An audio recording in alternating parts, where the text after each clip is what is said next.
Welcome to Dave Talks Ball on this November 14th, 2024 episode, folks. It is Thursday, and you know what that means. It's prediction time. Favorite night of the week. Wild to say it's week 12, folks. Wild to say we're in the middle of November. We're almost to the end of the football season, which is good and bad. And we got feast week in college football coming up. Heck, my son turns one here in a week, and it's wild to say because I remember him being born like it was yesterday. So that's even wild enough from a personal side of things that he will be one very soon. But again, football season feels like it creeps, and then it's just here, or then it's just gone. It's here and it's gone. I say it's month of September, October fly by. I'm like November, first reveal of the college football playoffs, the second reveal, on and on. It'll be the Sunday after the conference championships, and we're talking about the playoff matchups. But got a lot to discuss, guys. We got a lot to discuss.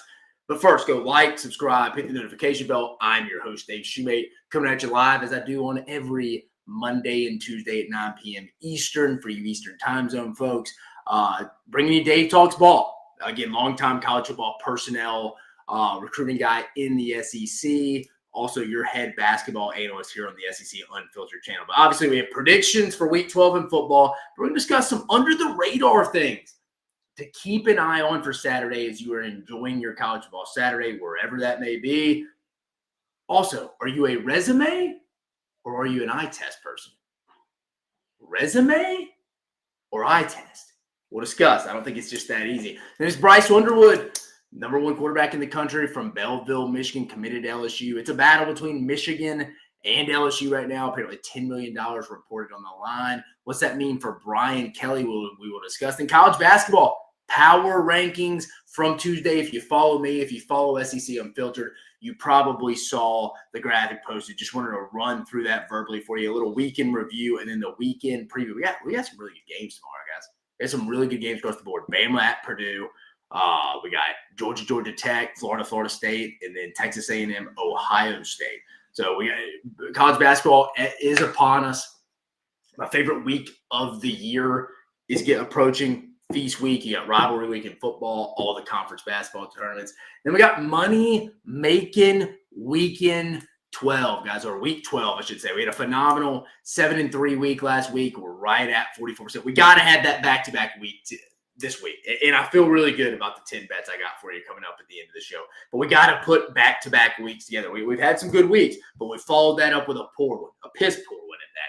We got to finish strong.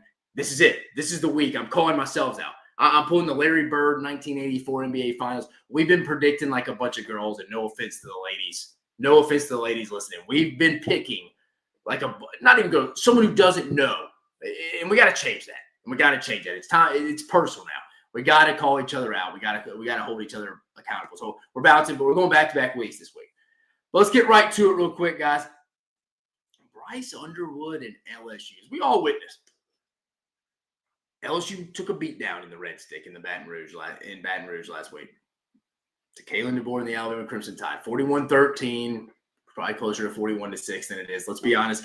LSU's closer to 7-5 this year than they are 10-2. And this is still an LSU team, guys, that can get to the SEC championship game.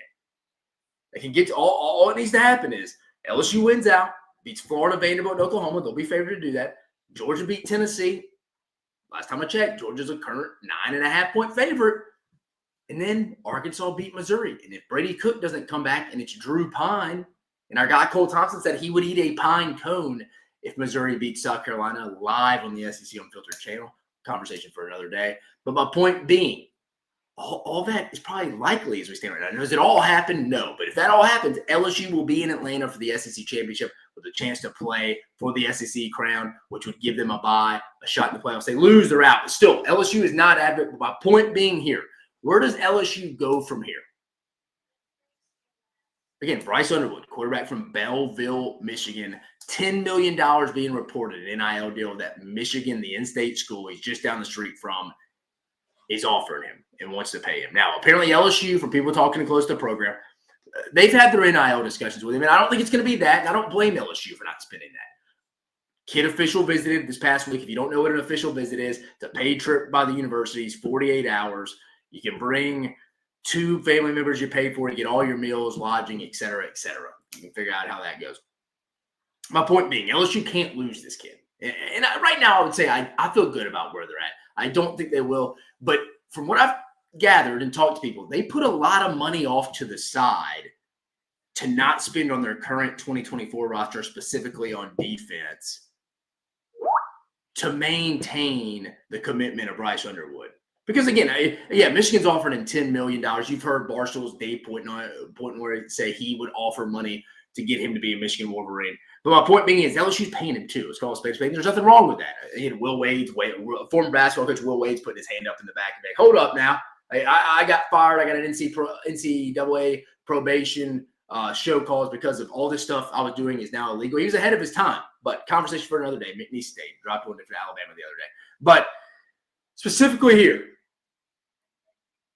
Brian Kelly and LSU allocated a good amount of money to Bryce Underwood here. I almost said Young. Bryce Underwood here. Again, stay with me. Bellevue high school quarterback, the crown jewel of this 2025 LSU class. Remember, signing date, December 6th.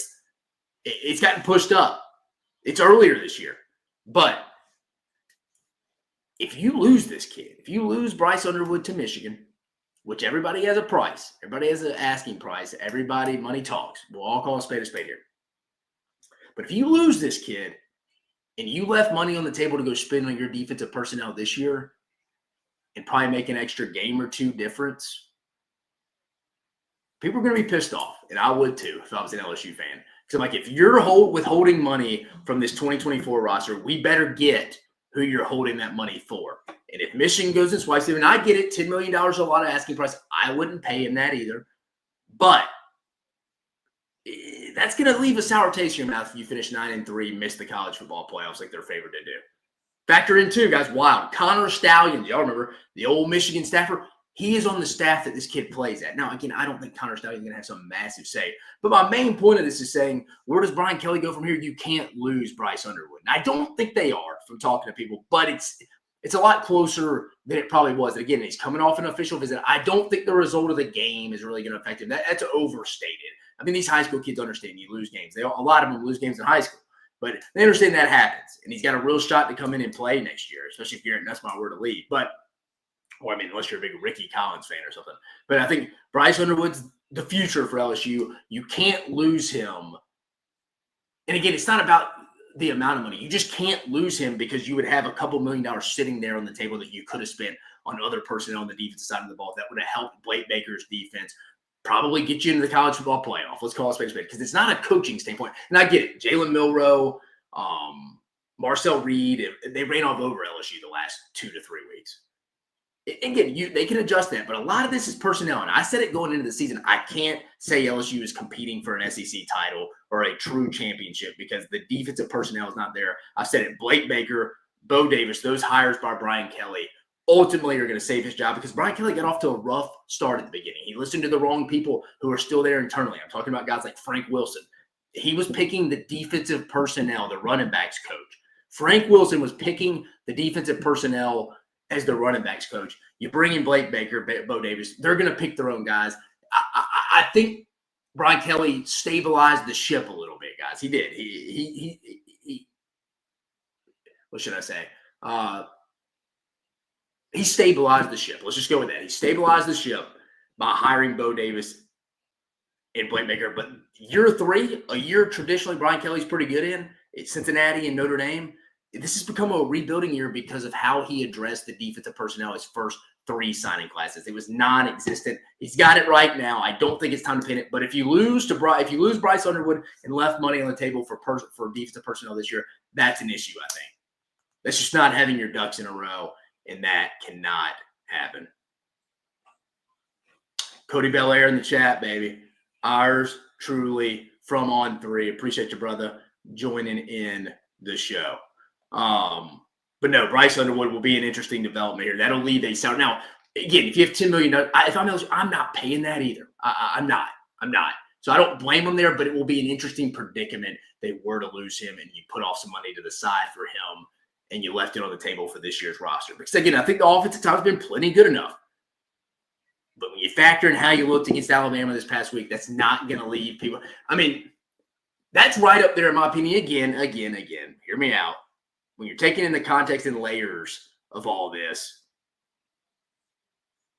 This isn't 2011, 2012 national championship bad with Les Miles. But this is an all-time loss, though, what happened last weekend. You factor in you lose the crown jewel of your class, and you find out, hey, we could have probably spent some more money in the transfer portal and some other defenders. Yeah, it's not going to go well. Right, wrong, or indifferent, whoever's fault it may be. But so we're going to briefly talk about that. That was out there. I feel bad if I didn't bring that up to you and talk about some stuff that I've heard through the grapevine. But let's get to predictions. That's why you're here, guys. It's Prediction Thursday. I get fired up about it, too. Let's lead off. We're going in chronological order. So you people, the Georgia, Tennessee people, hold with me. It's about the fourth game in because it's obviously the night game. Texas at Arkansas, 12 p.m. Eastern on ABC. We got this ABC triple header again. Texas minus 12, point total 57.5. First of all, folks, what do we think about the primetime SEC game being at night? Have we liked it so far in the comments with Chris Fowler, with Kirk Herbstreit? So we've liked stuff like that. But let's get right to it. Setting the tone. What Texas do we get? I thought they played one of their more complete games against Florida last week. Again, that was a Florida defense coming in wrecking havoc from a turnover standpoint. Forcing turnovers against Kentucky, UCF, and even Georgia. I thought Texas, Quinn Ewers, and them looked really good. Arkansas, I think this whole game comes down to Taylon Green. What Taylon Green do we get here, folks? Bobby Petrino has had 2 weeks to come up with a good offensive game plan. I think they will have one, but I also think Texas is very, very consistent on defense, guys. That back end, they don't give up big plays like they used to. They don't. They don't give up big plays like they do, like they used to. The secondary has turned it on this year. And that was a weak spot for him last year. But guys like Andrew Makuba, Michael Taft, Janae Barron, it's a very close-knit, from talking to guys like Chip Brown who are close to the program, very close-knit back end secondary for Texas here. Then I think Alfred Collins and guys like Vernon Broughton have been serviceable. Are they Byron Murphy? No. Are they Devontae Sweat? No. But they're very serviceable. They're better than people have thought. Where's this game going to be won? What's going to happen? Again, Arkansas, one of the bigger wild cards. Cole Thompson, who works for us, he says South Carolina is the biggest wild card. I don't think so. I think I kind of know what I'm getting with South Carolina now, and I see where he's coming from. I'm not throwing out there as much. I think Arkansas is, man. Like, I just don't know what I'm getting with them week to week. Am I going to get the team that beat Tennessee, or am I going to get the team that got over close to 600 yards put on their ass against Ole Miss? I mean, I don't know. They're coming off a bye week, last bye week. They had LSU coming to town. LSU had an emotional win against Ole Miss and came in and kicked their butt. I don't know what Arkansas team I'm getting here. I mean, we see the line again, 12.5. I think that's about right. But I will say, the one thing that is consistent is this Arkansas secondary is starting to give up a lot. And when I say a lot of yards and points. That concerns you there. It's not a good matchup against a Steve Sarkisian offense. I think they throw a lot of stuff underneath, but also I think they can design themselves on that back end right there. I think that's where they're probably going to get them a little bit this week. I don't know, man. I see some people maybe feeling potentially Arkansas, and LSU would be, speaking of LSU before this, they would be a massive Arkansas fan. This would help them as well. But I just don't see it. I don't see it. Maybe I'm wrong, but I like the way Texas built off that win last week, especially offensively. I think they kind of have a chip on their shoulder. I liked how Sark went forward in his own territory on their own 20 early in the game on 4th down, 4th and 1. I think Texas may be turning on here. Maybe we come on Sunday, fun day, and I'm wrong here. I just don't think that Arkansas secondary is good enough to hold up. I just don't. Again, maybe I'm wrong. They may get Jalen Braxton back this week, and I just think he's okay. I just think Texas is the better team. I just can't trust Arkansas. Now, if Taylon Green, you told me he had a big game, maybe we do have a game in the fourth quarter. I think Texas covers, though. I think Texas covers. Give me Texas 34-20, right at that point total. I feel good about that one. Heading over to the Swamp. Again, the midday game, the former SEC on CBS game. LSU at Florida. 3:30 p.m. Eastern on ABC. LSU favored by 4. Point total 54.5. Setting the tone for you here. Where does LSU come in at this one, folks? How do they come into this one? I mean, traditionally, when them in Alabama would usually play State. LSU would play Arkansas for the whole league. Switched around. We moved it around. Usually, this was a bad spot for LSU. They wouldn't always lose, but they wouldn't play well. Just like Alabama, a tough, emotional, physical game. Going back to 2007, I mean, it has been basically every year, give or take a couple years between Alabama. And it's always Alabama and LSU, and it's always that bad spot the next week for both teams. LSU, though, still have a lot to fight for. I mean, again, I think what I just named, them winning out, Georgia beating Tennessee and Arkansas beating Missouri odds are likely. Will they all happen? No. But it's not far-fetched. LSU still got a lot to play for. Again, like I said, LSU favored by 4, point total 54.5. For LSU, what's the team's mindset coming into this one? I mean, that was a gut-wrenching loss last week. And I don't mean it was a close loss, obviously, as you fans know, but like that's a gut shot right there. Someone that you consider a rival that you're on the same playing field who has struggled some this year came into Tiger Stadium. And again, I tried to tell people there was a team that was not intimidated of going into Tiger Stadium. It was the Alabama Crimson Tide. Again, 5 losses at Tiger Stadium since 1970, and it's a place they play every other year. Again, Bear Bryant had a 30-year win streak going there. Dennis Franchione beat Nick Saban when Nick Saban was at LSU there 31-0. Every Alabama coach except Mike Shula since the early 60s has won in Tiger Stadium pretty regularly. Just let that sink in, folks. So I wasn't surprised by that. But how does LSU get off the mat? That'll be key. I don't think any of us can answer unless you're inside that building. For Florida, again, I think last week with Aiden Warner starting, you figured, Billy Napier said tonight on his coach's show, he expects DJ Lagway to play, and that is awesome. Again, but will he be healthy enough to make plays with his legs? That's where LSU teams have struggled against running quarterbacks with Marcel Reed, Jalen Milroe. I thought Blake Baker would have a decent game plan to maybe stop Jalen Milroe to some extent, but I've never believed in the LSU defensive front. I haven't. They're better than we thought. The LSU defense is way better. It's way better than last year. So I'm not saying that. Give Blake Baker and them their flowers. But again, you're limited personnel on that side because what Brian Kelly's done his first 3 years. But from a Florida standpoint, I think if DJ Lagway can't run, I trust Blake Baker to generate enough pass rush on the edges with like Savion Jones having a big game. And I thought Savion Jones was okay last week. He wasn't terrible. Again, you go back and watch the game. He held his own up against Robbie Oots and CJ Dupree, those 2 tight ends from Alabama when you go back and watch the game. But again, how does DJ Lagway make a play? I think Florida could force some turnovers. And I was going to say this. If Florida was going to get one of these next 2 SEC games, LSU and Ole Miss, it's this one. Especially with Ole Miss winning last week, coming off a bye week, much-needed bye week for Ole Miss, perfect timing. I don't see Ole Miss dropping that one next week. I think Florida could certainly go to Doak Campbell and win. But this is the SEC game they probably have circled. Got to give DJ Lagway a chance if he can go, but how limited will he be with that hamstring? Because, again, he got carted off 2 or 3 weeks ago. I don't see many people getting carted off with hamstring injuries unless it's pulled off the bone. I thought it was a lot worse than it is. So I'll be interested to see what he looks like. What's going to happen? I just can't pick Florida in this game. I just can't trust them when I don't know what's going on with DJ Lagway. I do think this is going to be a game that both teams put up points in this game. I do. Give me LSU 35-24. I think this is going to hit that like 61-point mark just over the total of 54.5. Give me LSU double digits, 35-24 again. This is different than most years. LSU still has a lot to play for. Again, a lot of it's outside of their control. They need Georgia to win. They need Arkansas to beat Missouri at the end of the year as far as they can. And they're probably not even opposed to Arkansas beating Texas. But again, I think LSU bounces back. This would be a bad loss for Brian Kelly. This would be a very bad loss. And again, this is normally a spot LSU sleepwalks in, is not playing well because they're hungover from the week before. They can't be. I don't believe they will. I think DJ Lagway, if he was 100%, I think this game would be very, very, very close. He's not going to be. There's no way he's going to be. Give me LSU 35-24. Missouri at South Carolina, folks. 4:15 p.m. Eastern on the SEC Network. South Carolina favored by 14. I've seen some places 13.5, depending what book you look at. Point total, 53.5, folks. Setting the tone for you in this one. Let's start off with the home team, South Carolina.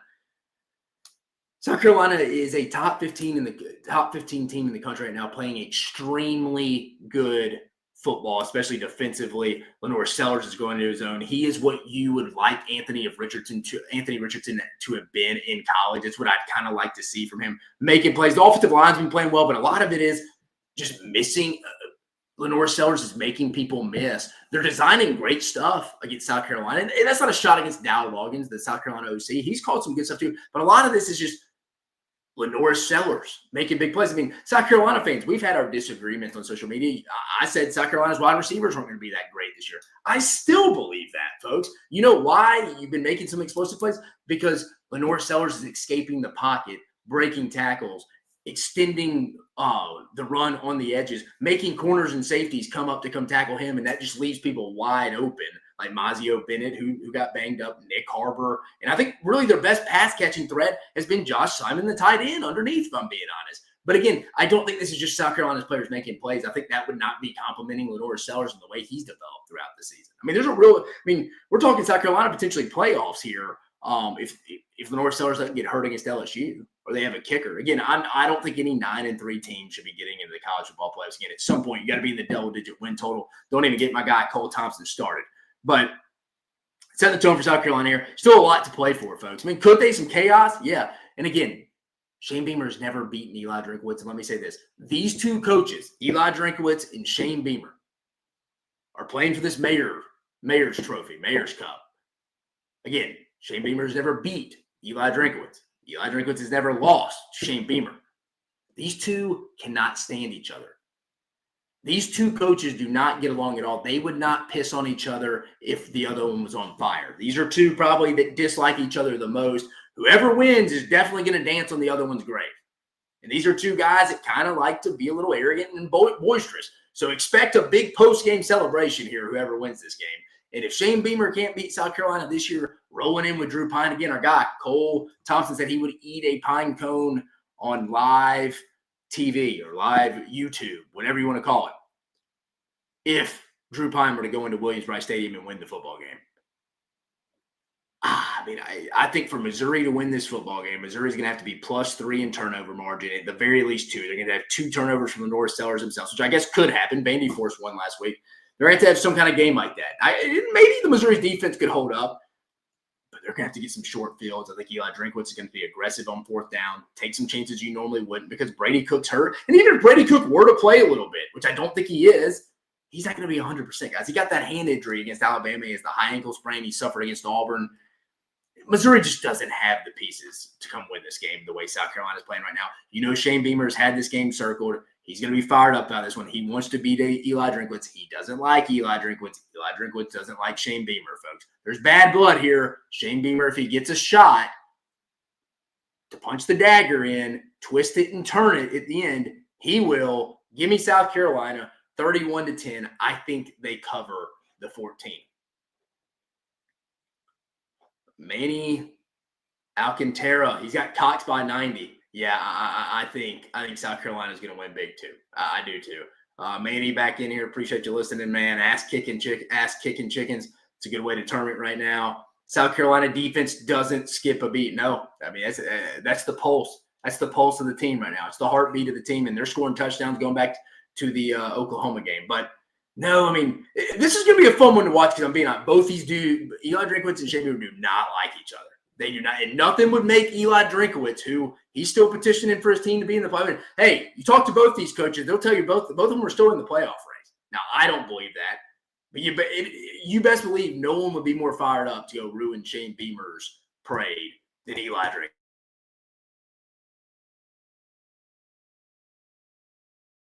These two sorry, I don't know why it went out for a minute. These two will not be exchanging Christmas cards at all. We all know that's going to happen. Again, this is going to be a fun game to watch. But again, I just don't think Missouri has the horses coming to this one offensively. Again, this would be an all-time drink win if it were to happen. I just don't think it happens. I think Shane Beamer gets his first win against Eli Drinkowitz in Missouri. Again, give me the Gamecocks 31-10, and they cover. And the big one, folks.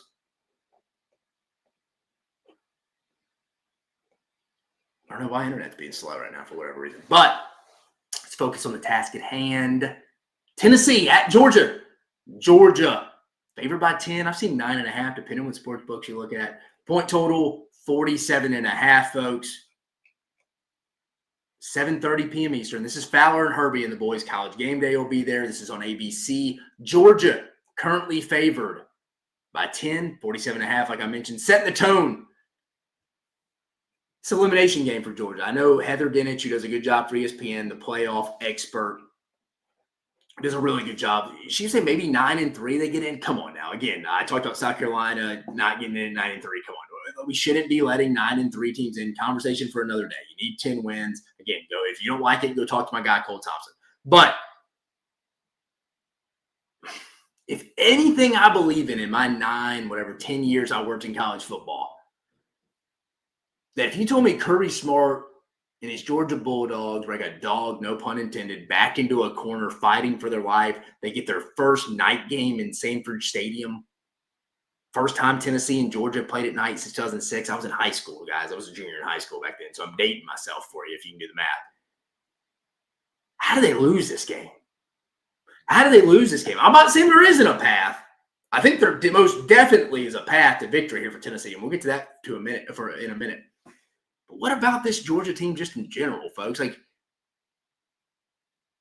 I mean, again, I always say emotion wears off, folks. Emotion wears off. After a while, it's football after about a drive or two. If you've ever played a competitive sport, emotions wear off after a while. You can play off emotion for just a little bit. Then it comes down to execution and actually doing your job.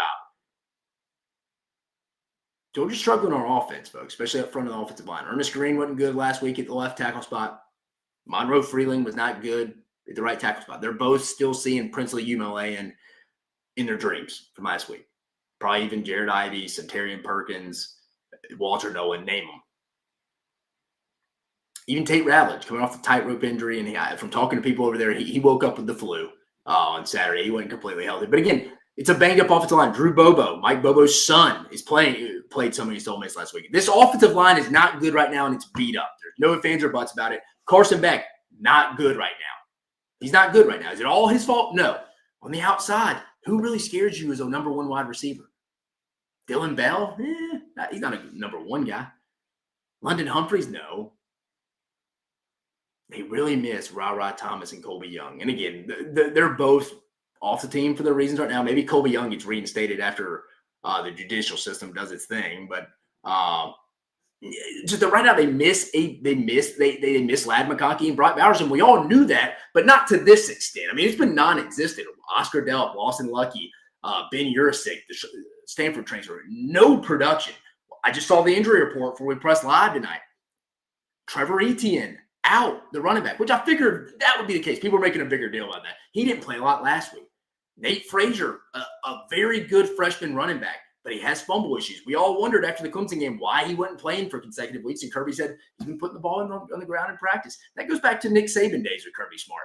If we can't trust you to hold on to the football or in pass pro as a running back, as a young guy, we can't play you, man. You just can't trust you. But they're going to have to be forced to play. I even saw now backup running back Cash Jones was questionable again. Georgia is beat up on offense. They're not very good. They're going to have to get creative on the edges to win this game. Now, I do think the defense can keep them in this game. I do. I do think this defense can win this game for them because I don't really trust Nico and I don't trust Carson Beck either. I don't trust either quarterback. From a Tennessee perspective, they have a massive advantage right now, I think, on the defensive front with James Pierce, Joshua Josephs, Omar Norman Lott, all those guys up front. I think Tennessee has that advantage right there. They have that advantage, but I also would say right now, I think Georgia's defensive front has an advantage against Tennessee's front. I mean, outside of Cooper Mays and Javonte Spraggins, nobody really scares me. I mean, Campbell's gotten a little better. Lance Heard's gotten a little better. Tennessee's improved offensive line. Is an improved offensive line compared to a couple of weeks ago. But still, at home, at night, again, go look at the statistics, quarterbacks going on the road. It's why Lane Kiffin complains about not having enough night games. He understands the visiting team coming in at night, the quarterback's production level, the completion percentage goes down when you play at night. That's why. That'll be key for Nico Imai-Lava coming in. He's going to play. Again, he's going through concussion protocol, but he's practiced every day, I think, this week. He's going to play. If it was Gaston Moore, who was a walk-on quarterback for me at UCF, my last year in college football in 2021, he was a walk-on quarterback with us. Or no, he'd left that spring. He was on our roster when we got there. He went with Heupel to Tennessee. But it'd be scary if he was playing for Tennessee, if I was a Tennessee fan in this one. Dude, there's a path to victory for both these teams. There is. Georgia's defense could carry the way here. Carson Beck could just be good enough. Mike Bobo could have a phenomenal game plan on the edges, getting jet sweeps for Dylan Bell, who I mentioned earlier. I think the defense, I think the crowd noise, the fans are going to be juiced up. They know Georgia's season is on the line. This is only, Georgia's fourth home game this year? They've only had 3 home games. This is their first night one. It's going to be rowdy in Sanford, guys. And Josh Heupel and Tennessee traditionally do not play well on the road. Again, I know a lot of teams don't play well on the road against good teams, but the Josh Heupel thing I think is real. I mean, his best road win is against LSU in Tiger Stadium in 2022. It was a noon kickoff, I think. Yeah, LSU fumbled the opening kickoff. Remember that? Tennessee ran away with it. But that's it. But at night, midday games at Alabama last year, the second half, he collapsed up 13. Couple road games at Florida, they've collapsed. Granted, Cooper Mays was out last year, but still. Arkansas this year, no show. He no-shows sometimes, and this is an offense that's all about timing, cohesiveness. If you can stop them on first down, you feel good. I feel good about Georgia having a good game plan, and Kirby Smart and Glenn Schumann know this offense from Josh Heupel inside and out. I trust them. It's what offense are you going to get? And this is against the best Tennessee defense probably since – I'd love to hear the Tennessee fans in here. This is the best Tennessee defense since what, 06, 07 probably, when Philip Fulmer was there his last year or two? I would say, right? When John Chavis was there, Big Chief? I mean, I would probably say that. I think it's fair. Definitely the best defense in the Heupel era. But how do you pick against Georgia in this one, guys? Again, I could easily see Tennessee winning this. I'm actually going to take Tennessee to cover the 10. I just don't know. I just don't see if anything I learned in college football. This is where Kirby Smart thrives. Everyone's kind of against Georgia. They're down. Again, I haven't seen as many people pick against Georgia this week as they did when Georgia went to Austin a couple weeks ago, and everybody was down, myself included. It's not that. But the Georgia fan base, Sanford Stadium, the Georgia football team, Kirby Smart, their staff, they're all against the wall, up against the wall here. This is what this program is built for, is for this game. If this game was in Neyland and Knoxville, I'm going Tennessee. I just don't trust the Tennessee offense. I don't trust Nico in the most hostile road environment he's ever played in a must-win situation for Georgia. It's not necessarily a must-win for Tennessee, even though I lean it's a little more must-win than a lot of people lean on. Because outside the Alabama win, what's Tennessee's best win if they win out? Vanderbilt? Second best win, NC State?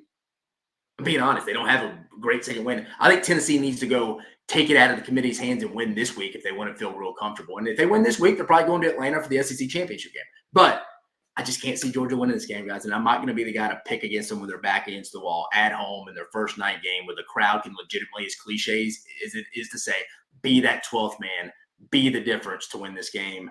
Give me Georgia 27-20. See a path to victory for both teams, but I can't bet against Kirby Smart, can't bet against Georgia, and I can't bet against that crowd not willing them to a victory. So give me Georgia getting the win from that perspective. ULM at Auburn. Auburn favored by 25. Quickly, we'll talk about this one. Point total, 46.5. I mean, ULM, Bryant Vincent and them aren't bad. They're trying to get to bowl eligibility. He's sitting there with 5 wins right now. Auburn coming off a bye week. Do we see Peyton Thorne? Do we see Hank Brown? Hugh Freeze says Peyton Thorne didn't practice a lot. We'll see. Favored by 25. Feel good about Auburn. Very low point total right there. Vegas is expecting a low Auburn to win big, but not give up a lot of points, which I could see. But yeah, I mean, I'm not going to give you a point total here or a score. I think Auburn wins. You lose this game, Hugh. I mean, this is a spot he lost in last year against New Mexico State. This New Mexico State team's better against an improved Warhawk team. But still, Hugh can't lose this as a 25-point dog. And they'll go get ready for Texas A&M next week, or 25-point favorite, before they go get ready for Texas A&M and then the Iron Bowl the week after. Auburn will win this game. I got Auburn. New Mexico State at Texas A&M. A&M currently favored by 39, point total 54.5. The one I want to keep an eye on is Texas A&M developing some kind of running back depth. It's not being talked about enough because I think A&M's been on that bye week since the South Carolina game. But that Le'Veon Moss injury is going to be key. Remember, they lost Reuben Owens in fall camp. That's their top 2 running backs going. You got Amari Daniels and you got E.J. Smith, Emmitt Smith's sons. That's really it right now. You can't – again, I always say you can run out of running back depth really fast. I always remember my 2016 year at Auburn. We went to the Sugar Bowl. Baker Mayfield and the boys just destroyed us that year. Again, I could tell you a Harris Baker Mayfield story, Joe Mixon story off air. But again, we lost Kerryon Johnson and Cam Petway in a matter of in one game, and we were down to Malik Miller, a true freshman running back, and Cam Martin. Love him to death. He's the running backs coach at UCF, one of my favorite people in the world. But you can be thin real fast, and A&M learned that the hard way. Again, I think that's a running back depth thing. They need a third running back if they ultimately want to reach their goals this year. I do think A&M is going to win this football game, obviously. This isn't Diego Pavia. This isn't the Tim Beck, New Mexico State from last year. This isn't Jerry Kills, New Mexico State. A&M will win this game. It's more about depth and getting out of that healthy before you go to Jordan Hare next week. A couple other games real quick. 2 p.m. Eastern on ESPN+, Mercer at Alabama. The Bears come in 9-1. They will probably just sit a few guys like UT Chattanooga did against Alabama the last couple years to protect themselves to win this, to protect themselves to go win their championship, the FCS championship. I don't blame them there. If you're looking for something from an Alabama fan, look forward to seeing Ty Simpson, Austin Mack quarterbacks. And also, you need a guy maybe like Yanze Pierre, a guy from Eufaula, Courtney Upshaw country. Now that Q Robinson's out for Alabama, the outside linebacker who's out for the year with an upper body injury, their best pass rusher who was coming on. I think that's a long-term effect. He's one of the guys why I don't think Alabama can win it all. I think they're going to really miss him. They need a guy like Yonze Pierre to step up. He will get a lot of reps this week. And then the last one, I had one more. Wasn't that it?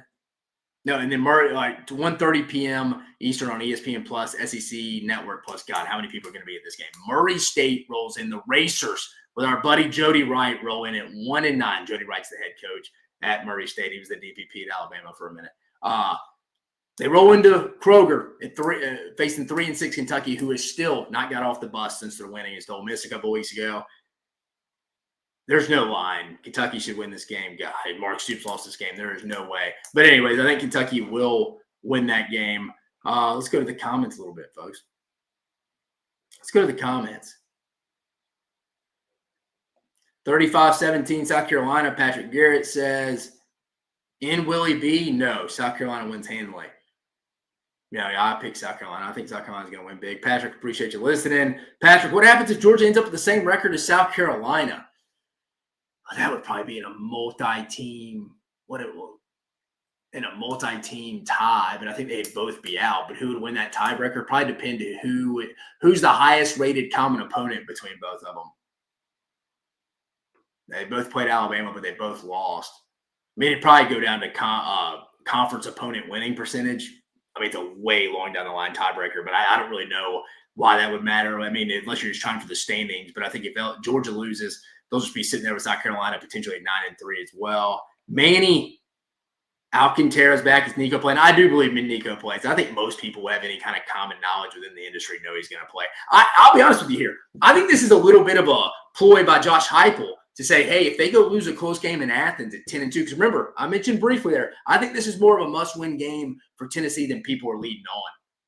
Because like I said, 10-2. Say Tennessee loses this game, goes on, beats UTEP, wins at Vanderbilt. Outside of that Alabama game, and let's be honest, that was a win, but it was an ugly game by both teams, certainly for Alabama and Jalen Milroe. But because Nico left some meat on the bone in the first half, played a little better in the second half. But point being, outside of that Alabama win a couple weeks ago, what's the second best win? At Vandy? Let's say you struggle in that one. And again, it comes down to an eye test because of committee. We'll talk about that in a minute. Eye test or resume. I think Tennessee's got to win this game. I think if they're a 10-2 team, being left out from the SEC, Tennessee fits that mold because of their lack of wins. I know a lot of people are like, well, Arkansas wasn't a bad loss. At Georgia wouldn't be a bad loss. I'm not talking about losses, folks. I'm talking about what's your wins. They wouldn't have a lot of great wins outside Alabama. So I think this is more of a must-win for Tennessee than people are thinking. And my point being, I think if they were to go lose a close game, Josh Heupel can always come back and say, hey, Nico didn't play in the second half against Mississippi State. He wasn't healthy. Like, we didn't know if he was going to play till the morning of at the hotel.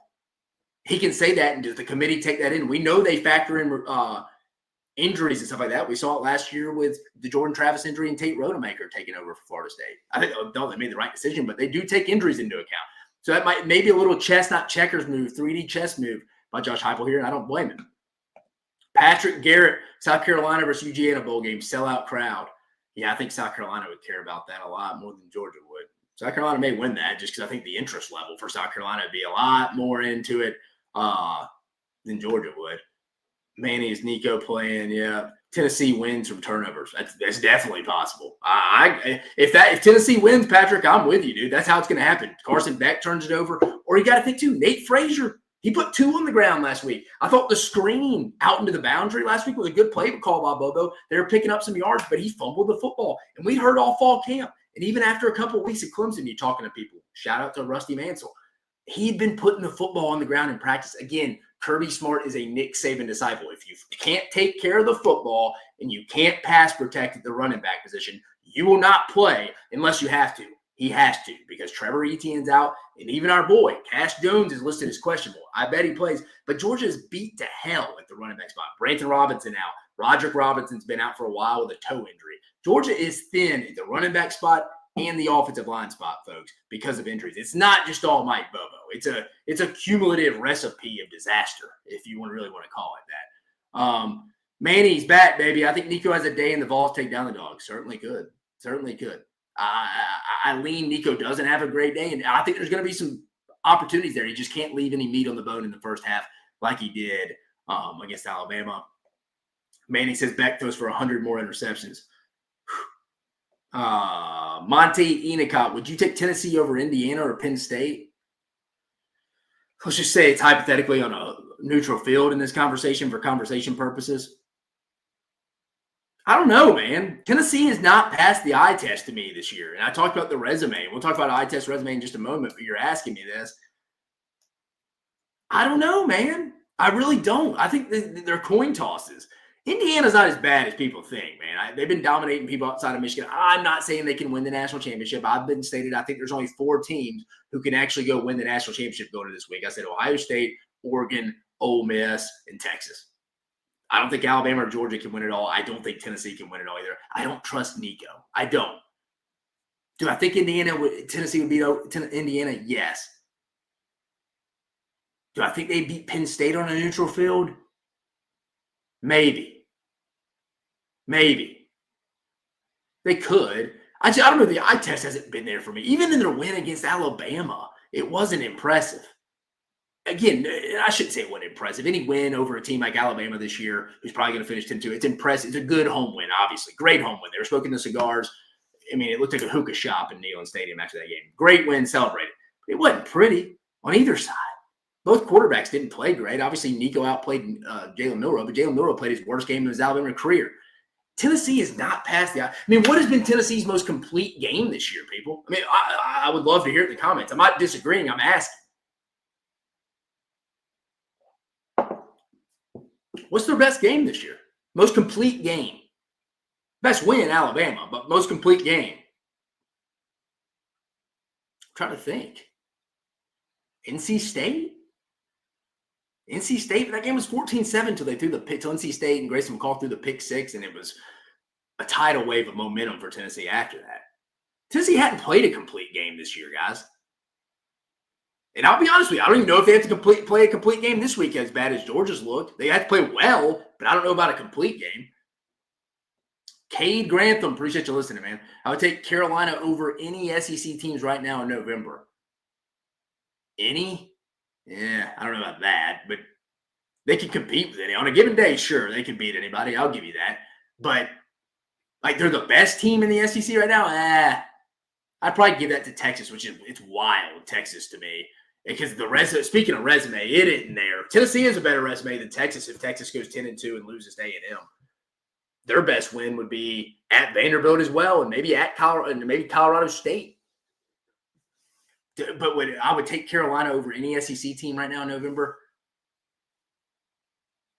I think they could beat anybody on a given day, sure. But the best team, probably not. And I don't know if you're asking that. But if they could beat anybody on a given day, I would agree with you, Cade. Appreciate you listening, brother. Monty, he's back, baby. He says NC State. I would agree with you, Monty. I would agree with you. That was Tennessee's probably most complete game. And that was what, week 2? Monty, that's the upside. Tennessee hadn't played a complete game. But will they? That's the thing, though. It's week 12. And I don't know if that's what you're saying, but that's how I took it. So please tell me if I'm taking it wrong in the comments. I'm assuming you're saying the upside's there because, like, Tennessee could just flip that switch and it be on. But it's week 12, guys. At some point, you are who you are, right? Again, I like Tennessee. I think Heupel has them going in the right direction. He has them there. It's as good as the Tennessee program has been in years. But I think at the same time, have they really impressed you with the eye test? I don't know.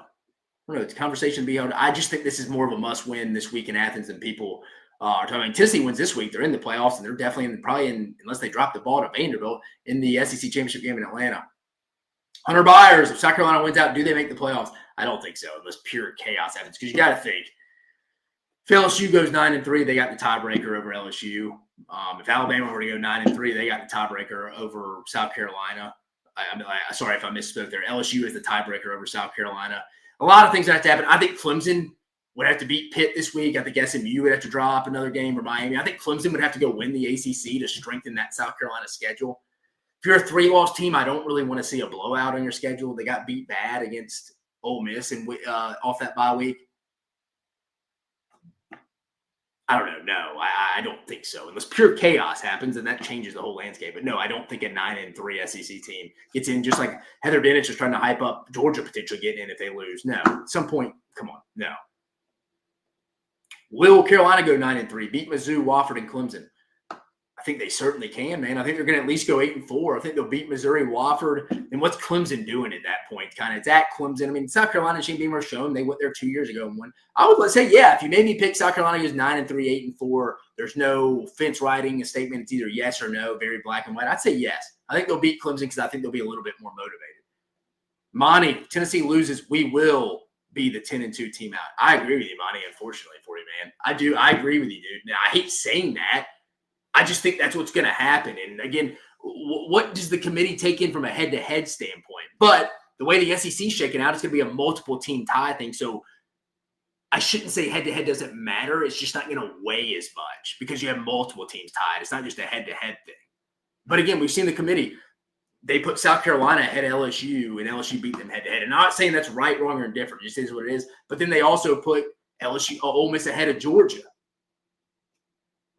So it's like, yeah, head-to-head means something for Ole Miss, Georgia, but I guess it doesn't mean anything LSU, South Carolina, or are we just prisoners of the moment of last weekend? Probably something in the middle of that. Probably somewhere right in the middle of that. All right, moving on. We'll come back to the comments. Just want to quickly go over this real quick. Things to monitor this weekend. Wherever you're watching your college football games, I'll be at a Friendsgiving thing with a giant projector on for all these games, and I will continue to be doing these reactions. Me and myself, Cole Thompson, will be there. I just won't be in the home base studio behind me, folks. But we will still be doing it. So wherever you're watching, be safe getting there. My point, when you're monitoring, when you're watching your buddies at your house, your wife has you doing a honey to-do list, just keep these things in mind as we get closer to the college football playoff, folks.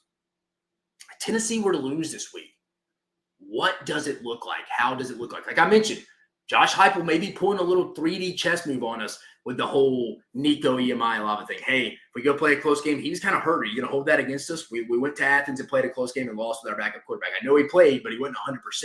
And I think you will hear that quickly with the post-game presser. Watch Josh Heupel's post-game presser if this game is close and see how if Tennessee loses a close game. If they win, he's not going to give a crap. But if they lose, see how he talks about that a little bit. I think you can see some campaigning going on for that perspective. Keep an eye on how this shakes up if Texas loses, folks. No one would be more happy than the Bayou Bengals and Tigers and LSU and Brian Kelly. That would be big for them getting back into the SEC championship race. Remember, folks, all it has to happen for LSU to get in the SEC championship race. Remember, they have 3 losses, but only 2 are from conference play because they lost to USC. If LSU wins out against Vanderbilt, Oklahoma, and Florida this week, Georgia beats Tennessee, and Arkansas beats Missouri, LSU would be in Atlanta due to the conference opponent winning percentage tiebreaker. So it's not that far out. Texas would only help to increase that. Watch that game. If some way, somehow, Hugh Freeze were to lose or it was ugly this week, that hot seat would crank up, folks. You could turn it on. It's like walking into a sauna and you turned it all the way off. You couldn't stand there longer than 30 seconds. That's what it would be for Hugh Freeze.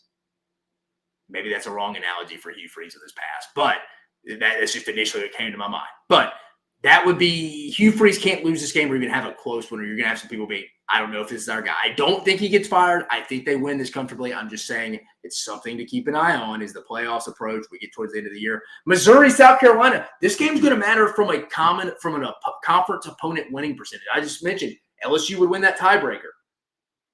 Remember, Bama played Missouri, South Carolina. LSU played Arkansas. They didn't play Missouri. Tennessee played Arkansas. They didn't play Missouri or South Carolina. These things start to matter now. So pay attention to that one. This would be another. If South Carolina could keep winning, win 9 games, that only increases teams like LSU and Alabama's resumes too. And I think LSU is going to be adamant, but really Alabama. How does Texas A&M? I mentioned it earlier in the preview against New Mexico State. How does Texas A&M replace Le'Veon Moss and Ruben Owens? Amari Daniels, E.J. Smith are going to have to carry the load for the rest of the year. Tough break. 2 freakish running backs, but both down. Again, you can lose running back depth like this in college football, especially in this league. But keep an eye on that. Who becomes the 3rd and 4th running back for them? They have to have someone emerge, and I think it may even have to be a 3rd guy for them to ultimately go finish the job and make the college football playoff. That is something we're not talking about enough, the Le'Veon Moss injury. I'm telling you, that's going to be key. When you're watching the New Mexico State game, if you are an Aggie fan, see who develops. See how E.J. Smith and Amari Daniels come on and maybe even somebody else. And then, like I mentioned, LSU can still make the conference championship game, folks. If Georgia beats Tennessee and Arkansas down the line wins that game, but just for this weekend, LSU's got to beat Florida, Georgia beat Tennessee, LSU is still on the path to Atlanta, folks. Just remember that when we're breaking down this league. Imagine if LSU were to win the SEC. And we're talking about Tennessee being left out. See you later, Tennessee. If LSU goes and finishes 10-3 and wins the SEC, and let's just say beats Texas, two things happen. I think Tennessee's out. I see some people being like, well, Bama may be out. They may take their spot. No, that only enhances Alabama's resume, folks. You would have went and dismantled the SEC champions 41-13 3 weeks prior in their home stadium at Tiger Stadium, where no one except you can ever win. It only increases Alabama's resume. I think Tennessee for sure would be on the outside looking in at that point. Tennessee does not want LSU getting in that chance. I mean, no one really does, except, I don't think Alabama wants it, but I don't think it would hurt them. Like I see some people on social media talking. So some things to keep an eye on, like I mentioned, rehashing. How does Tennessee look this week? Watch them marketing Nico's injury potentially if it's a close loss. Texas losing would cause chaos in this league. If some way, somehow Hugh Freeze loses or plays close, I'm telling you, that heat's going to be cranked up like a sauna on its highest level. Missouri, South Carolina, conference opponent winning percentage matters here. Teams like Tennessee, Alabama, Texas, this does matter. How does Texas A&M replace Le'Veon Moss, Ruben Owens? They need a third guy to step up, and LSU can still make the SEC championship, folks. So keep an eye on that stuff. I mentioned it. Resume or eye test? Resume or eye test, folks? I think it's got to be somewhat in the middle. I ask people all the time, are you more of a resume or eye test? And I think everybody leans a little bit. Not getting political here. Everybody, I think a lot of millennials like myself, I talk to a lot of millennials. I get into politics a decent bit. I don't really talk about it a lot. I'm not going to talk about it on here. But it's just it's a comp right here. People usually say, I was like, all right, you lean right or left? Most people, I'm right in the middle. There's no way on every topic politically you were right down the middle. Just like with this, enough talking politics. Resume or eye test, you lean one way. It just is what it is. Human beings are not 50-50 split right down the line. That's why I don't like fence riders for the most part. I think this has to be, though, in the middle a little bit. You at least got to be 51-49. We'll talk about that in a minute. But eye test, you have to have a resume to get into the discussion. It's like I said on the reaction show the other day. It's like paying a cover to get into the club. That is your resume. That is your resume. Just to get in. Let's say you're in a Vegas nightclub as a guy. You're probably paying $100 to get in a club, right? If you've ever been. That is the cost to play. You have to have some kind of resume. You got to have that $100 just to get in. You got to pay the cover to get in the club, folks. When you get in the club, though, that's where the eye test comes in. You're looking around who passes the eye test. Let's call a spade here. That's where it is.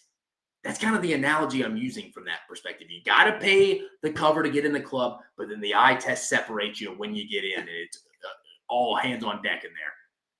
And this is why I think Texas is a phenomenal case study for this, because I think eye test, Texas passes it. If you made me pick one team to go win one game in the SEC right now, I'm probably picking Texas or Ole Miss. And let's just say for conversation's sake, I'm picking Texas. But Texas's resume is bad. It's terrible, actually. It's not their fault. They played the schedule was in front of them. But if they finish 10-2 and lose to A&M last game of the regular season, because beating Arkansas and Kentucky aren't going to do much for you, and you finish 10-2, where's the resume? Your best wins at Vanderbilt, and you can make the case your second best wins against Colorado State, who may play for the Mountain West title against Boise State. Is that a playoff resume? That's like you going up to the bouncer and being like, he's like $100, and you're like, I got 50. He ain't going to let you in. He ain't going to let you in. What do we do with Texas, folks, if they go 10-2 with a loss to A&M? It's a very recent loss. It'll be on everybody's mind unless it's a really close game. I asked Zay Collier on the Texas Sports Unfiltered show that we're always on this. But I asked him, should they get in at 10-2 with a loss to A&M? He said it would depend how it looked. And I thought about it for a minute. I was like, yeah, he's right. If it went down to the wire, an epic college football game, let's just say the hell of it, it's not going to be exactly my last game at A&M, the 7 overtime win against LSU. Actually, Joe Burrow's last loss in college. That was my last game at A&M there on the sideline. But let's just say something like that happened, some phenomenal overtime finish. Maybe, but where's the resume? That's what I'm interested to see how the committee looks at Texas in that situation. Now, I think Texas does finish 11-1, and we're not talking about this, but it's not that far off. But if we go off the eye test, I don't know how you could say Texas isn't a top 12 team. You go off the resume, they're emptying up the piggy bank to go try to find that $100, and they're begging people. I just don't see it off the resume. It's all subjective, folks. It's all subjective. But what is the point of a committee if we don't go by the eye? See, I'm a 51-49 eye test guy, if I'm being completely candid with you. And that's what a committee's for. If we're just going to go by a resume, we should just kind of do what college basketball does. Just give points for certain wins. And then we don't even have to have a committee to vote. We can just go plug our data into the system and it reels the top 12 out for us. I mean, if you're just trying to go just off resume numbers, let's go off like KenPom, hypothetically. But if we have a committee full of human beings, it's going to be subjective because human beings are subjective and eye test matters. So I think in this situation, we have to be 59-49 because we have a committee choosing. Watching Texas would have a hard time leaving them out. Again, unless they just go get rocked at A&M in that perspective. But if it's a really close game like Zay mentioned, I don't know. Again, the SEC did Texas a lot of favors, but at the same time, I bet Sark and them are sitting there kind of like, man, you couldn't at least given us like South Carolina or Missouri to help us out. I mean, they played Oklahoma, Mississippi State, Kentucky, Florida. Half of their league games are against those teams. That's not good, folks. Again, you can only play who's in front of you. But Texas is an interesting just example of what will happen if they go 10-2, because the eye test tells you one thing, but the resume is not there to support it. I mean, I think if we got rid of these bye games, like the Mercers, the New Mexico States, and again, I think this is ultimately what will happen in college football. We all just played within one league, and like we played a bunch of like, hey, the SEC played the Big Ten, Big Ten played the Big 12. If we all did that and you didn't play FCS games and they just went and had their own championship, the FCS, which I think a lot of them are for because you have something to go play for. I think if you got rid of that, we would have more data points to support who is the better conference. Hey, should the SEC get 5 in? Should the Big Ten get 4 in? Or vice versa, Big Ten get 5, SEC get 5. Where's Notre Dame fit into this? I think if we got rid of these bad games at the beginning, the Mercers, the ULMs, no offense to Brian Minton, them, they may go to a bowl game. Hell, they may beat Auburn this weekend. But you know what I'm saying. Those games like that don't help anyone, don't help anybody's resume. Go pencil that in with an Iowa. Go pencil that in with a Texas Tech. Go pencil that in with an Indiana. Like, we could really see who is the best league. We really could. These other games are just pointless. They're pointless. Then I think from an SEC perspective, go to a 9-game conference schedule. That would only help as well. Let's get these schedules better. And again, they voted back in 2014 when we had 14 members in the league. And I think Nick Saban was the only coach out of 14 to vote for the 9-game conference schedule. The other 13 did not. They want to stay at 8.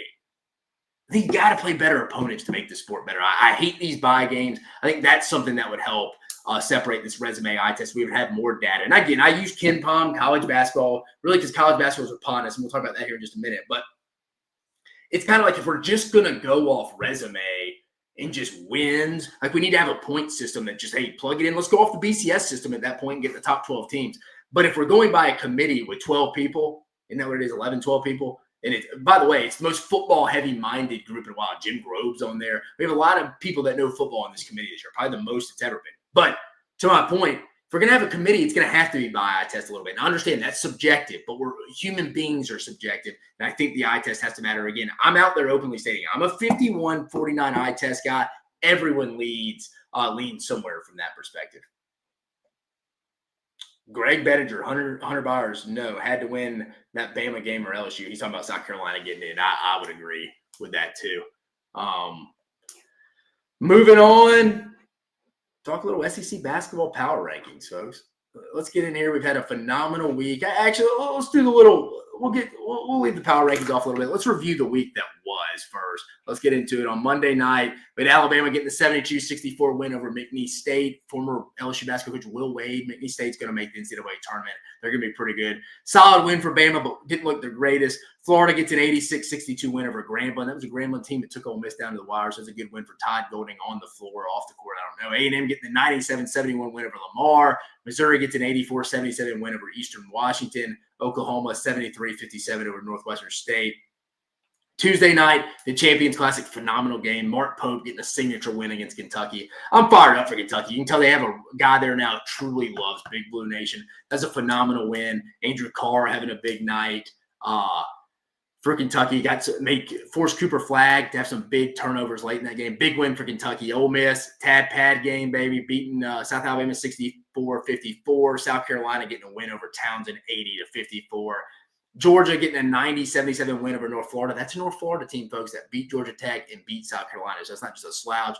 Mississippi State getting an 80-59 win over Southeastern Louisiana. And Texas beating Chicago State 105-58. Wednesday night's action, folks. Auburn getting a 79-56 win over Kent State. They'll probably win the MAC. Kent State, the Gold Flash, is a pretty good team. Janai Baroum, him and Mark Sears, the most two consistent players in the league. Janai Baroum doing Janai Baroum things. Tennessee gets a 92-57 win. It was an Igor Milicic game, baby. Anna Zakai Ziegler setting them up there. Nice win for Tennessee. Big surge in the second half. Again, I'm your basketball analyst. Go follow us on the SEC Unfiltered channel. I gave reactions to all the matchups all week. I did it from Monday night's action, Tuesday night's matchup with the Champions Classic reaction, and last night's reaction to these games right here. Arkansas holding on to a 65-49 win over Troy. Big Z, 19 points, 6 from 7 from around the arc. That's big. And then Mark Byington gets his first Power 4 win over an ACC team in Cal. It's wild to say still, even going into basketball, Cal is an ACC school. But getting the 85-69 win over the Cal Bears. And then tonight, 2 games. LSU currently up at half right now. I'm going to go watch that when we get out of here. Winning in Manhattan right now, 43-31 at K-State. And then Missouri just dismantling maybe the worst basketball team I've seen, Mississippi Valley State, the Delta Devils, 111-39. 111-39. Anybody watch Mac and Cube on Jocks, the Birmingham channel? They always do a bad box score every day. That will be in it. It has to be. Missouri is an improved, solid basketball team. Thought they should beat Memphis. They look bigger, more athletic than Dennis's Gates team and went winless in the SEC last year, 0-18. That's hard to do. But, God, Mississippi Valley State, I've seen high school teams better than them. That's rough there, folks. That is really rough there. Let's get into quickly. Let's go show you my power rankings. This was from Tuesday. This is not counting what happened in the Champions Classic. I updated every Tuesday. But I thought heading into this week, Auburn, after the big win against Houston, got to put them at 1. Bama has a massive opportunity tomorrow night in West Lafayette against the national runner-up in Purdue to win that game. Again, Zach Edey's not there. Fletcher Lawyer is still there. Braden Smith, the 2 guards are good. I actually think Bama's better in the front court and back court here. I think Bama's going to win this game. They're favored by 1 in this one. We'll talk about it in just a minute a little more, but I like Bama. They get a big opportunity. They played some pretty good mid-major so far in McNeese State, UNC Asheville, and Arkansas State. Most of them predicted to win their league. Kentucky, again, getting the big win over Duke, and that was before. I didn't have that calculated into this. I just think they're going to be shooting really well all year. Love the system Mark Pope's playing with. Tennessee, Rick Barnes, consistent as hell. Got a big win against Louisville. They're in it. Arkansas, I just don't know where they're going to score a lot this year, guys. I really don't. I just don't know where they're going to score a lot. I like them defensively. They'll probably drop in these next rankings. Cal and them, I think this is going to be a team that may be getting a little better as the year goes on, but Trevin Brazile hurt again, went out with a high ankle sprain. Florida, Todd Golden, waiting to see him play somebody, but they do look pretty good. Elijah Martin, Walter Clayton III, watch out for them. Mississippi State, Josh Hubbard, love Chris Jans. He was on the show in the summer. They're a solid team. Again, it's early. Everybody's played different schedules. Ole Miss, maybe it could be a little lower. They didn't play that great recently. Didn't play great against Grambling State. Didn't play that great against South Alabama. Granted, Matthew Morrell has been out, their best scorer. He will come back. But they sit at 8 right now. Texas A&M didn't like the way they played against UCF in that opening night. They got a big one against Ohio State tomorrow night, a team that beat Texas. So they got a chance to bounce back. Speaking of Texas, Trey Johnson needs some help. Larry's got to step up. They need Tremont Mark back from injury. But I think Ronnie Terry's team sits at 10 right now. One of the bigger wild cards in the league, Mike White's squad. Asa Newell, the freshman's a big-time player. They got a good win against North Florida. They play Georgia Tech tomorrow night in Atlanta. I like R.J. Godfrey, the Clemson transfer. Watched him twice against Alabama in the regular season in the Elite Eight last year. Really good guy, really good player. Dominated the other night. I think they sit there. Missouri, I mean, who have you played? You'd like to see you beat that Memphis team, but they do look better. I like Tamani Bates. LSU beating up on K-State, coming in at 13 right now. South Carolina dropped the game to North Florida. I mean, you got Colin Murray Bulls. He's going to do his thing. Again, he's one of the more consistent players in the league, too. They just need a little more out of Nick Pringle, the Alabama transfer. That's who you'd like to see, and obviously Miles Studi as well. Oklahoma, I love Porter Moser. But again, until they start investing some money in that NIL for his war chest, I like him as a basketball coach. there's not a lot of personnel there. And then Vanderbilt's going to move up this week, guys. They shot 62% in the first half, 52% overall last night against Cal. Got to move Mark Byington and them up. Remember, folks, you can see it on here, the date, November 12th. This is from Tuesday. Kentucky's going to be adjusted. Bama will be adjusted depending on what they do this weekend, tomorrow. Tennessee as well, Arkansas. A&M's got a big one against Ohio State, like I mentioned, Georgia Tech. A lot of big ones. Florida State, that'll be a big one as well. So this will be adjusted by next Tuesday, but I just wanted to share the graphic. We'll go over this every Thursday. But remember, guys, this is from Tuesday's action. Do not discount where Kentucky is, but they may still just be there depending on what Alabama does tomorrow. Again, just looking ahead tomorrow's night's matchups right now. 6 p.m. Eastern on the ACC Network. Number 20, Florida at Florida State. Both teams undefeated. Florida rolls into this one in Tallahassee. Favored by 4.5. Point total 157.5. It's early to tell. I hadn't watched Florida State. I do think Florida's going to be a pretty good basketball team. I want to watch the FAU transfer Elijah Martin, and I want to watch how Walter Clayton kind of takes over from that perspective. So that'll be something to watch there. I do like Florida in this one on the road, though. I think they get a big win. And the biggest one of the night, I mentioned 7 p.m. Eastern on Peacock. Better go get your subscription, Alabama fans. At Purdue, both teams undefeated. Alabama currently favored by 2.5. Total 164.5.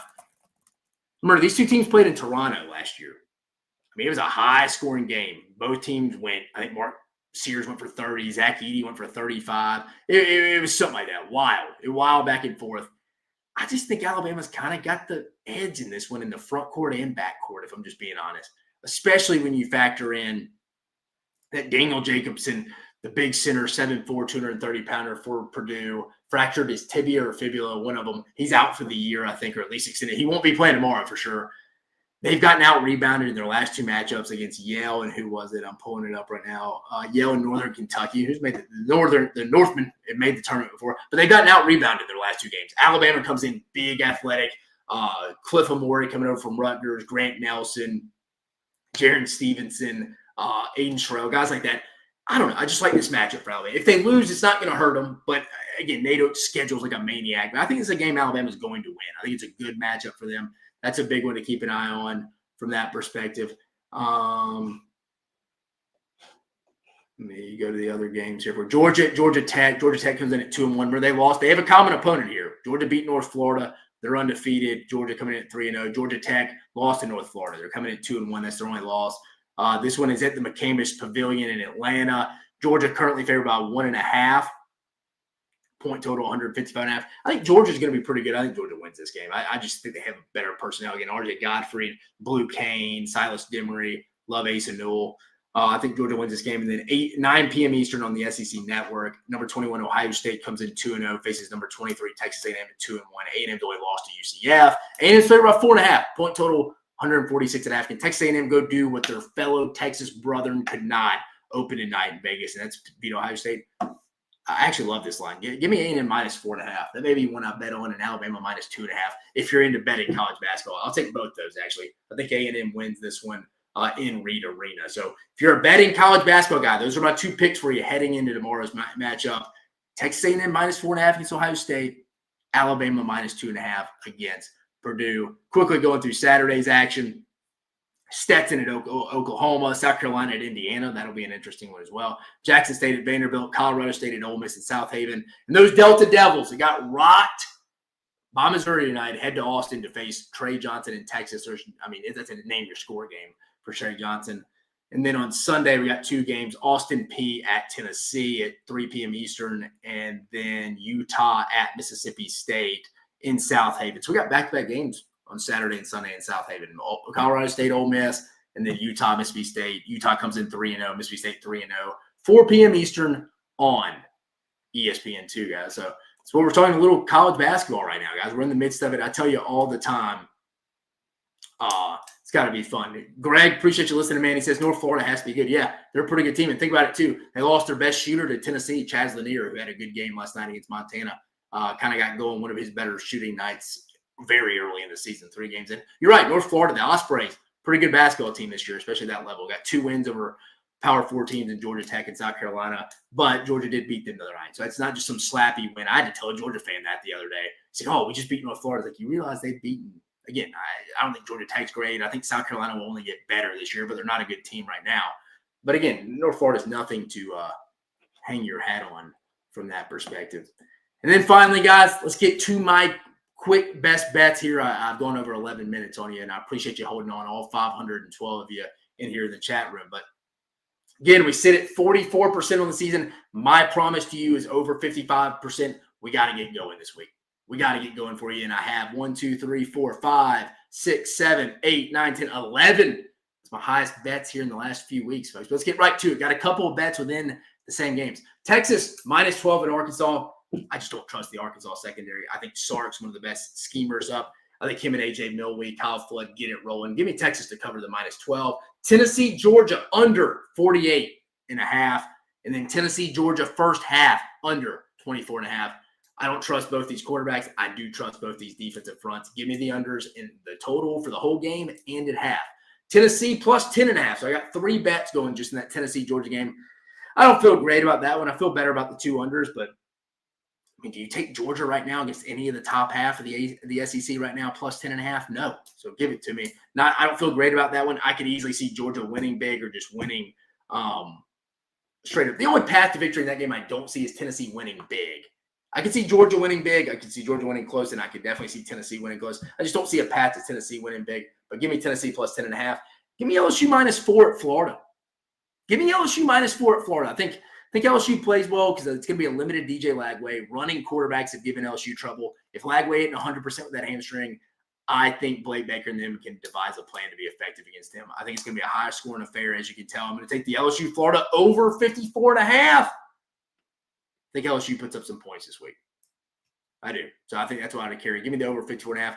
Penn State minus 7 at Purdue in the first quarter. I think they cover that easily. North Texas, UTSA under 72.5. They're both not going to hit that. I promise you. That may be my blood bank guarantee. BYU, Kansas over 56.5. I think Kansas will be able to score in BYU. I think Kansas gives up points all the time. They have since Lance Leipold's been there. I think BYU will do the same. Give me the over 56.5. South Carolina, I bought the point, half a point. Give me South Carolina minus 13.5. Home against Missouri. Remember, these two coaches can't stand each other. Would not piss on one another if the other one was on fire. Shane Beamer's had this one circled. If he doesn't beat Eli Drinkwitz in Missouri this year, I don't know if he ever will. It's a little hyperbolic, but still, he has to get this one. Shane Beamer will want this one. And then give me our guy who can't shower, Fran Brown, baby. He gets the shower this week, heading back from a trip to Cal, to Berkeley. Give me Syracuse. Plus 9.5. Now, granted, I don't know if they win the game, but Fran, I just need you to cover the 9.5. He gets the shower, baby. Syracuse straight up money line, but just give me the 9.5. I'm not taking money line. Just give me the 9.5. I hope Fran Brown gets the shower because that'd be terrible. It's a long trip back to Syracuse, New York to not shower from Berkeley, California. But just rolling through the bets again, sitting at 44%. I promise you 55%.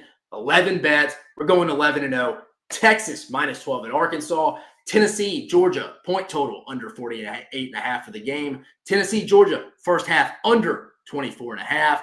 Tennessee plus 10.5. LSU minus 4 at Florida. LSU, Florida over 54.5. Penn State minus 7 first quarter at Purdue. North Texas, UTSA under 72.5. BYU, Kansas over 56.5. South Carolina minus 13.5 against Missouri. And then Syracuse plus 9.5 against Cal. Fran Brown, get you some soap, baby. So we're going 11-0. Guys, this was a blast. This was a very fun episode. We talked about a lot. We talked a lot, folks. We talked a lot. We talked Bryce Underwood, LSU. What does that mean? They need to hold on to him. We previewed Texas at Arkansas. Give me the horns. LSU at Florida. LSU still in the SEC championship race. Missouri at South Carolina. Both these coaches cannot stand each other. Shane Beamer finally gets his first win against Eli Drinkwitz. Tennessee at Georgia. I can't predict against Kirby Smart and Georgia at home with their backs against the wall. Season on the line. Got to go Dogs. ULM at Auburn. And got Auburn, New Mexico State, Texas A&M, Bama, Mercer, Kentucky over Murray State in the prediction department. Things to monitor as we get closer, folks. A lot to monitor. A lot to monitor from that perspective. Let me roll through it real quick. If Tennessee were to lose this week, how does it look? Do they start marketing Nico was hurt? If Texas loses, that's a shakeup in the conference. If somehow Hugh Freeze plays ULM close or even loses, turn up that heat. Turn up that sauna heat. Missouri, South Carolina, that matters in winning percentage, opponent winning percentage for tiebreakers to get to the Atlanta. How does Texas A&M replace Le'Veon Moss and already losing Reuben Owens? They need an RB3 to ultimately reach their ultimate goals. And like I mentioned, LSU can still make the SEC championship by winning out.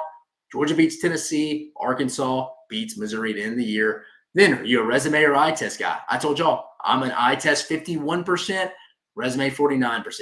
Hey, resume, that's the cover to get in the club, folks. Then the eye test depends how long you stay in the club. And then SEC basketball. Did the week review, week look ahead. We have 4 big matchups tomorrow: Alabama, Purdue, Florida, Florida State, Georgia, Georgia Tech, Texas A&M, Ohio State. Showed you my power rankings from Tuesday. And then my 11 best bets, guys. We're going to go 11-0, folks. Let's check the chat room one more time. Monty, big Vol fan. You're right. Igor Milicic. But you know who? Big Z. Zakai Ziegler set a lot of that stuff up. I was watching the press conference of Montana's coach last night, the head Grizzly. He was saying, like, yeah, man, we didn't guard those off-ball screens well. And, like, man, Zakai Ziegler set up a lot of that stuff. So, again, I don't think Zakai Ziegler can kind of be like Wade Taylor or Texas A&M and it be him. He's shooting all the shots, 40 shots a night. Tennessee, I don't think he's going to ultimately reach the ultimate goal doing that. But if Zakai Ziegler can be the distributor and also score some and be a key scorer at times, Tennessee could be a really good basketball team if they can all start figuring out that option. But and then Bo Henry, does LSU quit? We'll see. I mean, they still got an SEC championship opportunity, and all that would be favored. Now, is it all going to happen? No, but it's all favored to happen. But guys, I appreciate you joining us. Let's have a hell of a Saturday, folks. We got a lot of good games, a lot of basketball action tomorrow night. Can't wait to tweet at it. Can't wait to tweet about it, give you some live reactions on the SEC Unfiltered channel, guys. I hope y'all have a phenomenal weekend, and I will see y'all on Monday.